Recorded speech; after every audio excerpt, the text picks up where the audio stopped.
Hello ಎಲ್ರಿಗೂ, ಇವತ್ತಿನ ವಿಶೇಷತೆ ಪಾರ್ಟ್ 2 ವಿಡಿಯೋಗೆ ಎಲ್ರಿಗೂ ಸ್ವಾಗತ. ನಾನು ನಿಮ್ಮ ಚಂದುಗೌಡ. ಇನ್ನು ಯಾರ್ಯಾರು ಪಾರ್ಟ್ 1 ವೀಡಿಯೋನ ನೋಡಿಲ್ಲ ಅವ್ರು ಹೋಗಿ ಪಾರ್ಟ್ 1 ವೀಡಿಯೋನ ನೋಡಿ ಅಂತ ಹೇಳ್ತಾ ಈ ವಿಡಿಯೋನ ಸ್ಟಾರ್ಟ್ ಮಾಡ್ತಿದ್ದೀನಿ. ನಾನು ಲಾಸ್ಟ್ ಪಾರ್ಟ್ 1 ವೀಡಿಯೋಲ್ಲಿ ಹೇಳ್ದಂಗೆ ನಾವು ಎಸ್.ಎನ್. ಕೃಷ್ಣ ಅವ್ರ ಮನೆಗೆ ಹೋಗಿದ್ದು, ಮತ್ತು ಅಲ್ಲಿಂದ ರಿಟರ್ನ್ ಬಂದು ಊಟ ಮಾಡಿಕೊಂಡು ಕೂತಿದ್ವಿ. ಎಲ್ಲೋ ಹೊರಗಡೆ ಹೋಗ್ಬೇಕಿತ್ತಂತ. ಅದಕ್ಕೂ ಮುಂಚೆ ಎಲ್ಲ ಊಟ ಮಾಡಾದ್ಮೇಲೆ ಅವ್ರುಗಳು ತಂದಿದ್ದ ಲಗೇಜ್ನ ಜೋಡಿಸ್ತಾಯಿದ್ರು.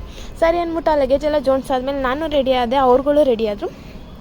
ರೆಡಿ ಆದಮೇಲೆ ನಾವು ಆಟೋ ಬುಕ್ ಮಾಡಿಕೊಂಡು ಲುಲ್ಲು ಮಾಲ್ಗೆ ಹೋಗೋದಾ ಅಂತೇಳಿ ಪ್ಲ್ಯಾನ್ ಇದ್ದಿದ್ದು. ಸರಿ ಅಂದ್ಬಿಟ್ಟು ಆಟೋ ಬುಕ್ ಮಾಡಿಕೊಂಡು ಹೊರಟು ಆ ಮಾಲ್ ನೋಡಿದ್ರೆ ಹೆಂಗೆ ಅನ್ನಿಸ್ಬಿಡ್ತು ಅಂತ ಅಂದರೆ, ಈ ಮಾಲಲ್ಲಿ ಕಾಲು ಇಡೋಕ್ಕೆ ಜಾಗ ಐತಾ ಅಂತ ಅನ್ನಿಸ್ಬಿಡ್ತು. ನನಗೊಂದು ಸೆಕೆಂಡ್ ಹೆಂಗೆ ಅನ್ನಿಸ್ಬಿಡ್ತು ಅಂತಂದರೆ, ನಮ್ಮ ಹಳ್ಳೀಲಿ ಅದೇ ಕುರಿ ದೊಂಬಿ ಕರ್ಕೊಬರ್ತಾರೆ ಆ ಥರ ಅನ್ನಿಸ್ಬಿಡ್ತು. ಸಿಕ್ಕಾಪಟ್ಟೆ ಜನ ಇದ್ರಲ್ಲಂತೂ. ಸರಿ ಅಂದ್ಬಿಟ್ಟು ಅಲ್ಲಿ ನಾವು ಜಾಸ್ತಿ ಶಾಪಿಂಗ್ ಮಾಡಲಿಲ್ಲ. ಅಲ್ಲಿಂದ ರಿಟರ್ನ್ ಬಂದು ಮತ್ತೆ ನಾವು ಡಿ ಮಾರ್ಟ್ಗೆ ಹೋಗಿ ಡಿ ಮಾರ್ಟಲ್ಲಿ ನಮ್ಗೆ ಏನೇನು ಸಾಮಾನು ಬೇಕೋ ಅದನ್ನು ತೊಗೊಂಡು ಮತ್ತೆ ಆಟೋ ಬುಕ್ ಮಾಡ್ಕೊಂಡು ನಾವು ಪಿ ಜಿ ಹತ್ರ ಬಂದ್ವಿ. ಇವತ್ತಿನ ವಿಶೇಷತೆ ಇಷ್ಟೇ.